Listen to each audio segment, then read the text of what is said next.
Chers amis, bonjour.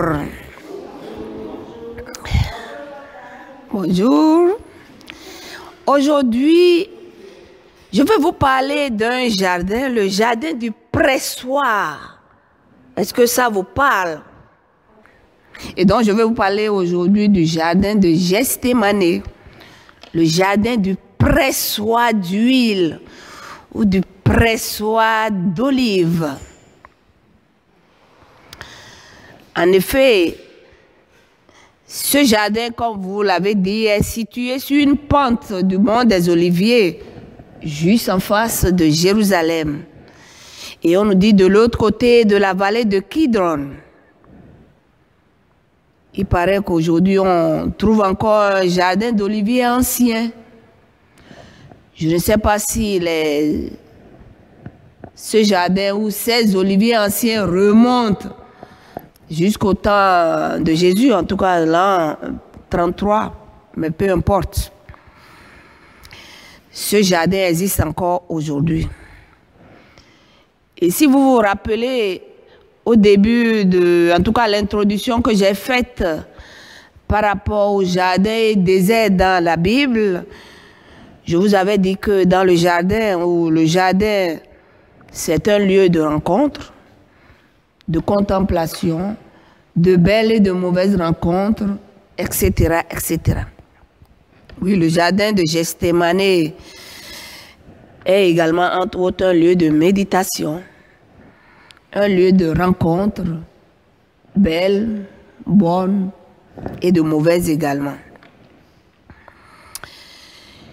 Jésus, avec ses disciples, ils ont l'habitude d'aller dans ce jardin de Gethsémani pour se reposer. C'est donc un lieu habituel pour eux. Mais la visite du jardin de Gethsémani dont je veux vous parler aujourd'hui est celle que Jésus a faite avec ses disciples le jeudi saint. La nuit où il a institué la scène avec ses 12 disciples. Et ce qui s'est passé à la fin de ce repas, cette nuit-là, tous les évangélistes en ont parlé avec quelques variantes. Si vous voulez avoir une vision claire de tout ce que ces évangélistes ont dit, vous pouvez lire dans les 4 évangiles, Matthieu chapitre 26, du 36e au 56e verset, Marc 14, verset 32 à 52, Luc 22, 39 à 53, et Jean 18, 1 à 11.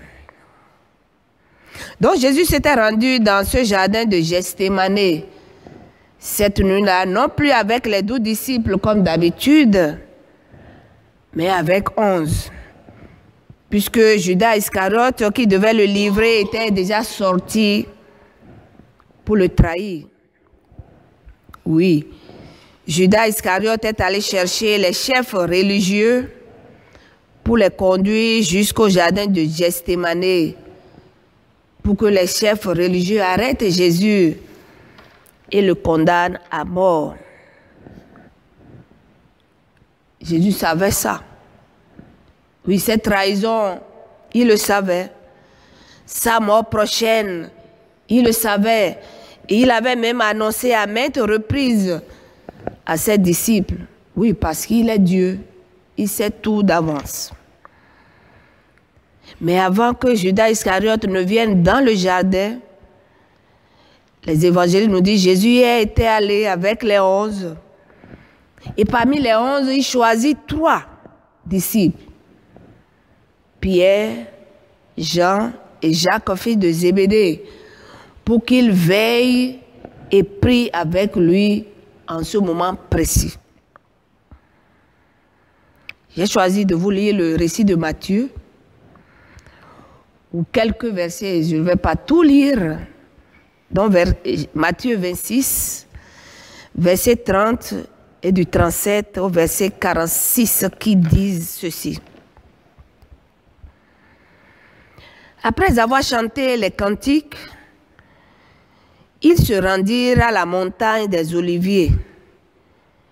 Et Jésus dit aux disciples, « Asseyez-vous ici pendant que je m'éloignerai pour prier. » Il prit avec lui Pierre et les deux fils de Zébédée. Et il commença à éprouver de la tristesse et des angoisses. Il leur dit alors, « Mon âme est triste jusqu'à la mort. Restez ici et veillez avec moi. » Puis, ayant fait quelques pas en avant, il se jeta sur sa face et pria ainsi. « Mon Père, s'il est possible que cette coupe s'éloigne de moi, toutefois, non pas ce que je veux, mais ce que tu veux. » Et il vint vers les disciples qu'il trouva endormis. Et il dit à Pierre, « Vous n'avez donc pu veiller 1 heure avec moi. Veillez et priez, afin que vous ne tombiez pas dans la tentation. L'esprit est bien disposé, mais la chair est faible. » Il s'éloigna une seconde fois et pria ainsi. « Mon Père, s'il n'est pas possible que cette coupe s'éloigne sans que je la boive, que ta volonté soit faite. » Il revint et les trouva encore endormis, car leurs yeux étaient appesantis.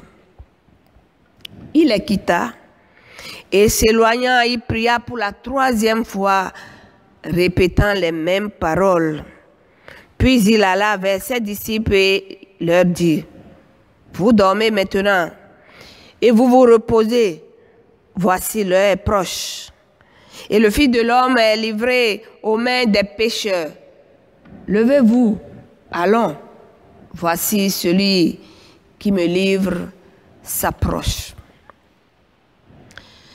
Mais l'évangéliste Luc donne 2 détails surprenants pendant la prière de Jésus que j'ai également retenu. C'est dans Luc 22, versets 43-44, où il est dit, « Alors, un ange apparut du ciel pour le fortifier. Il priait plus instamment et sa sueur devint comme des grumeaux de sang qui tombaient à terre. »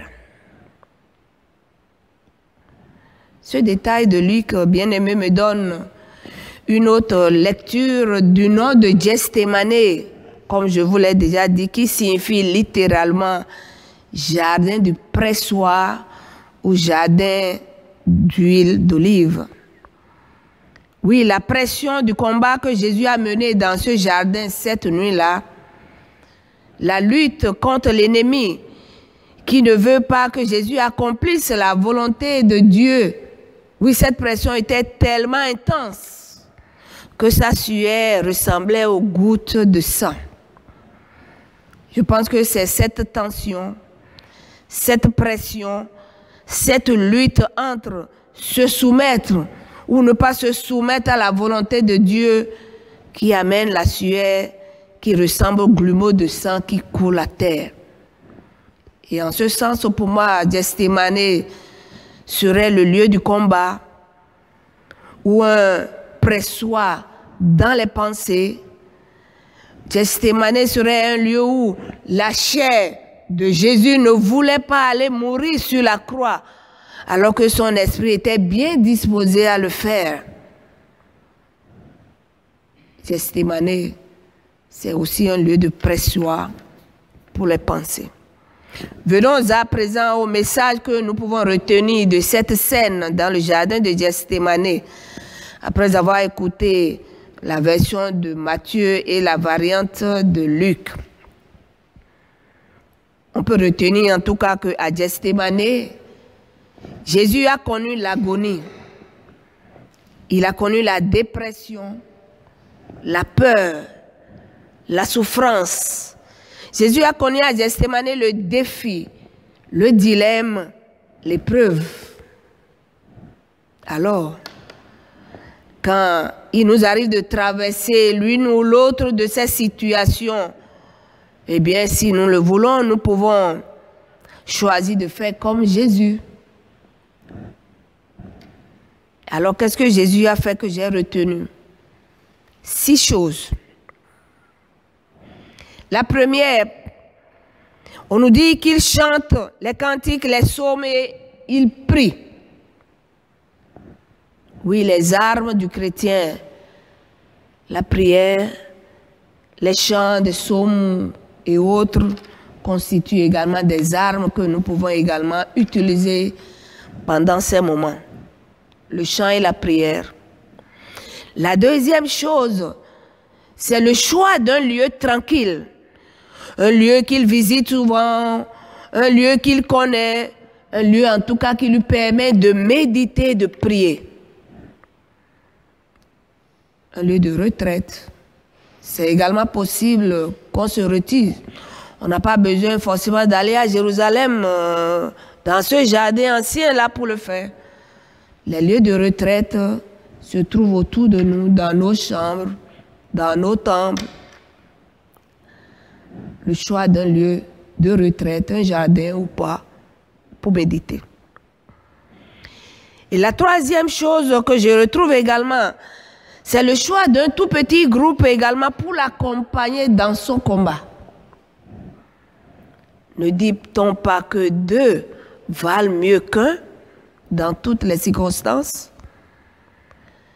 Oui, Jésus demande l'accompagnement de 3 de ses disciples. Oui, même si la tristesse ou la fatigue empêche ces derniers de veiller pendant longtemps avec lui, mais il sait qu'il est accompagné.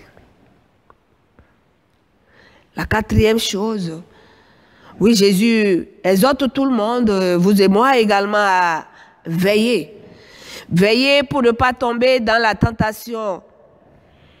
Et il le dit à ses disciples, en tout cas les premiers, sans les condamner pour leur faiblesse, à ne pas pouvoir veiller avec lui. D'ailleurs, lui, il ajoute, l'esprit est bien, l'esprit est plein de bonne volonté, mais la chair est faible. Cinquièmement, Jésus exprime sa demande, vous le voyez, le constatez, à Dieu. Il se soumet à la volonté de Dieu parce qu'il avait confiance également en Dieu.